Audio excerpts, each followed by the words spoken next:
secara strategis jangka pendek maupun jangka panjang.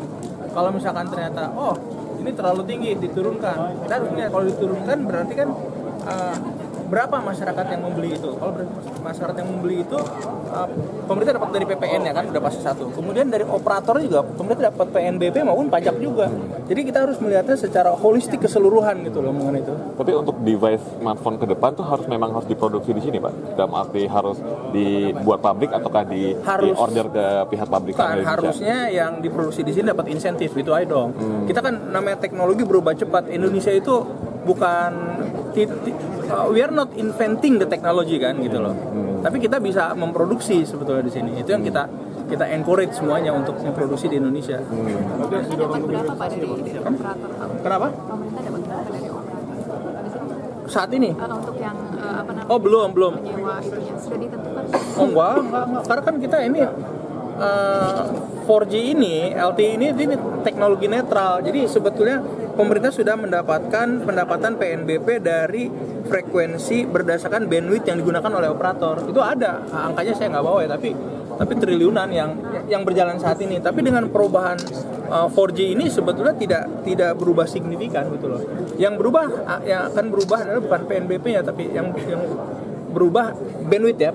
PNBP itu ada dua, satu dari bandwidth, satu lagi dari izin stasiun radio yang lepasan. Kalau yang dari bandwidth itu tidak akan berubah ya. Tetapi kalau operator pendapatannya meningkat, tentunya PPN-nya juga nanti meningkat dari ponselnya. Kemudian kita harapkan dari pajaknya juga akan meningkat. Tadi kan katanya frekuensinya kemungkinan yang disiapkan di 900 MHz. Iya, ada sebetulnya kalau 4G ada 900, 1800, 2,3.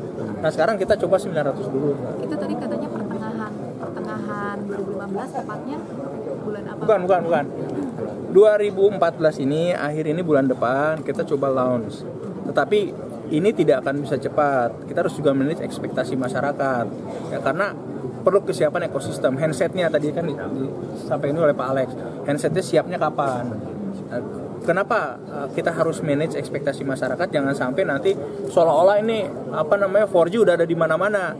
Ibu bapak bawa 4G, handset 4G sengaja beli ternyata nggak ada gitu kan. Itu ini kok launching, ini kok pemerintah udah mengeluarkan izin. Nah, ini harus di-manage. Nah, perkiraan kami itu kuartal kedua atau pertengahan tahun 2015 sudah mulai rame handsetnya itu, kemudian para operator juga sudah mulai membangun infrastruktur.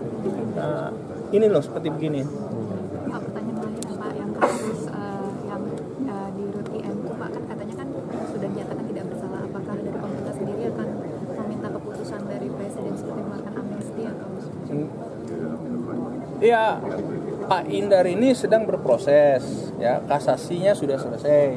Sekarang akan berproses PK. Itu proses pengadilan, proses peradilan itu pemerintah tidak bisa intervensi. Nah, itu satu. Tapi kita berupaya bagaimana mendudukan persoalan ke tempat yang seharusnya gitu loh. Amnesti atau Presiden sebenarnya bisa diminta dari Presiden? Ya, Bukan dari Presiden kan? bergantung kepada Pak Indarnya. Kalau amnesti atau grasi kan yang bersangkutan dinyatakan bersalah baru dikasih amnesti. Ini orang yang nggak bersalah, ya balik lagi kepada individunya. Pemerintah ini akan mendorong dalam. Kenapa pemerintah concern? Ini adalah permasalahan industri. Kalau tatanan yang dilakukan antara industri dengan IM2 bersalah, berarti kan operator lain juga bersalah. Itu menjadi concern saya sebagai Menkominfo gitu loh. Nah, kalau masalah amnesti atau grasi itu menjadi concernnya Pak Indar sebetulnya. Cuman umum gitu, orang kan dikasih grasi, orang bersalah dulu masuk dulu baru dikasih grasi gitu. Terus penyampaian soal rencana boykot itu bagaimana Bapak? Boykot siapa? Mau memboikot jaringan Yang memboykot siapa? dari pihak provider yang Kata siapa? Belum ada yang bicara sama saya.